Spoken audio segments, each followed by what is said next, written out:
13 के बाद में बॉलीवुड इतिहास में ऐसा पहली बार हुआ है जहां पर एक ऐसी मूवी आई है जिसमें कोई सी तरह का कोई डायलॉग नहीं है और उसके बावजूद भी उसकी खामोशी उसका शोर बन जाती है, उसकी खामोशी उसका किरदार बन जाती है, उसकी खामोशी उसके सबसे बड़े डायलॉग बन जाते हैं जो आपको सिर्फ दिल और दिमाग और आपके अंदर की आत्मा तक को वो छू लेते हैं। हालांकि ये जिस तरह की गांधी टॉक्स मूवी है इसके लिए एक लिमिटेड ऑडियंस है।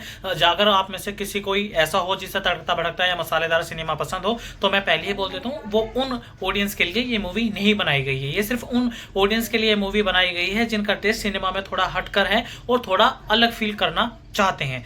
काफी लंबे समय के बाद में मैंने ऐसी तरह की मूवी देखी। पहले तो मुझे इस तरह का फीलिंग आ रही थी कि यार इसमें तो किसी तरह का कोई डायलॉग ही नहीं है, तो बैक ऑफ द माइंड ऐसे ही लग रहा था कि शायद इस मूवी को देखना शायद इतना वर्थफुल ना हो। लेकिन जब मैंने इसकी स्टार कास्ट के बारे में देखा तो विजय सेतुपति जो कि अपने आप में ही एक उनका एक्टिंग की इंडस्ट्री है, उनके फेस एक्सप्रेशन, उनकी एक्टिंग, उनका एक्टिंग परफॉर्मेंस, हर चीज, बॉडी लैंग्वेज, उनका स्क्रीन प्रेजेंस शुरू से लेकर का आखिर तक कमाल का बना ही रहता है। वो बंदा भले ही चाहे बोले या ना बोले, लेकिन एक्टिंग जब वो बंदा कैमरे के आगे आ जाता है तो उसकी आंखें की एक्टिंग ही करने लग जाती हैं। वो तो बंदा एक्टिंग करता ही नहीं है, इतना नेचुरल स्टार उसका, वो ना भी बोले तो भी उसकी आंखें बोलती हैं, उसके फेस एक्सप्रेशन चीख चीख कर बता रहे होते हैं कि हाँ भाई इस बंदे की एक्टिंग में, इस बंदे के स्टारडम में दम तो है। और यहाँ पर अगर मैं अदिति राव हैदरी के बारे में बात करूं जो कि फीमेल लीड रोल है, जो कि विजय सेतुपति के अपोजिट में कास्ट की गई है, उनका भी काम का कमाल है। स्वामी जो कि मैं बॉसमैन के बारे में बात करूं जो कि उनका भी काम अच्छा है, जो कि एक बिजनेसमैन के तौर पर उन्हें इस मूवी में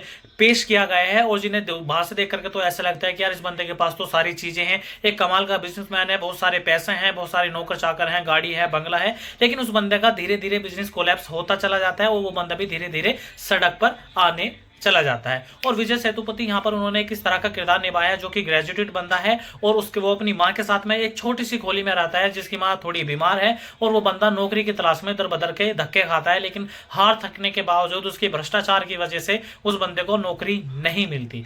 तो उस बंदे का यहाँ पर स्ट्रगल दिखाते हैं। और अदिति राव हैदरी जिसके जो कि एक वेल ऑफ फैमिली से है, जो कि वेल्दी फैमिली से है, अगर उसके फादर ने उसकी शादी कहीं और तय कर दी गई है, लेकिन अदिति राव हैदरी विजय सेतुपति से ही शादी करना चाहती हैं। तो जब ये इस तरह के कमाल का एंगल एक दूसरे के साथ में निकल करके आता है तो क्यूरियोसिटी ऑटोमेटिकली भी कनेक्ट कर जाती है उस ऑडियंस के साथ में कि एक मिनट के अंदर आपको फील इस तरह का होगा कि एक रियल लाइफ कहानी के तौर पर हमें बताया गया है। क्योंकि हर चीज, पैसे, पावर, पोजीशन, भ्रष्टाचार, इन सारी चीजों को लेकर के ये मूवी इर्द गिर्द घूमती है। भले ही चाहे नोट बोले या ना बोले, लेकिन अगर नोट है तो आपको शायद बोलने की जरूरत नहीं पड़ेगी, बल्कि नोट ही आपको बोलेगा और शुरू से लेकर के आखिर तक। और आपके पास अगर नोट है तो आप इस दुनिया के सबसे सक्सेसफुल इंसान हो, लेकिन जरूरी भी नहीं है। ये एक तरह का थोड़ा सा कटाक्ष करती है। लेकिन अगर मैं यहाँ पे आज के इस जमाने की मूवी के बारे में बात करूँ जो कि ऐसा हमें भी पहला बताया जाता है कि पढ़ोगे लिखोगे बनोगे नवाब, खेलोगे कूदोगे बनोगे खराब, तो यहाँ पर विजय सेतुपति को इस तरह का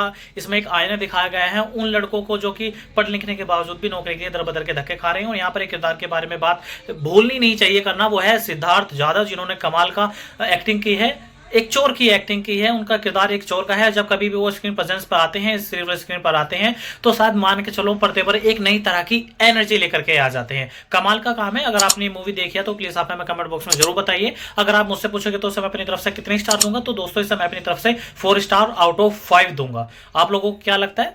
आप ये मूवी देखना ना भूलें अगर आपको ये मूवी पसंद आई हो तो। और जाने से पहले चैनल को लाइक, शेयर और सब्सक्राइब करना ना भूलें। धन्यवाद।